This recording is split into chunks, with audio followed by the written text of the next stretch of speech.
Food prepare అవ్వకుండా feeding ఇచ్చే డాగ్స్‌కు maximum కనపడనండి నేను. దగ్గరికి కూడా నా సౌండ్ వినబడకుండా జాగ్రత్త పడి వెళ్ళిపోతా గానీ, రైస్ కొనుక్కోవడానికెళ్తే ఆ రైస్ షాప్ పక్కనే ఉంటది. గుర్తుపట్టేసి వచ్చేసింది. ఇంకా ఏమో ఫుడ్ ప్రిపేర్ కాలే. బాగా ఆకలితోనుంది. సరే ఇల్లు పక్కనే కదా అని ఇంటికెళ్ళి అర్జెంట్‌గా వెళ్తే క్యాట్ ఫుడ్ ఉంది. ఆ బౌల్ తీసుకొచ్చిస్తే తినేసింది. కానీ ఆ ఫుడ్ వాడికి ఎక్కడ సరిపోద్ది?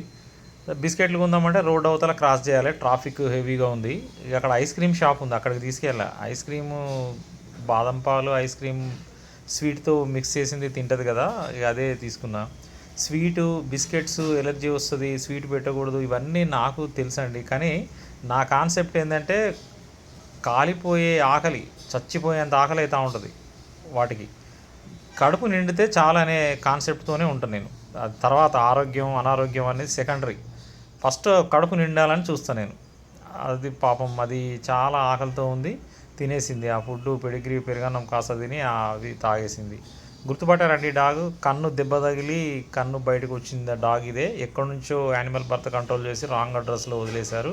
ఇక్కడే ఫీడింగ్ ఇస్తున్నా. ఫ్రెండ్స్ లేరనుకున్నాం. ఇప్పుడు ఫ్రెండ్స్ కూడా అయ్యారు. కొంచెం పెద్దగా కూడా అయింది డాగు. కన్ను కూడా బాగుంది ఇప్పుడు.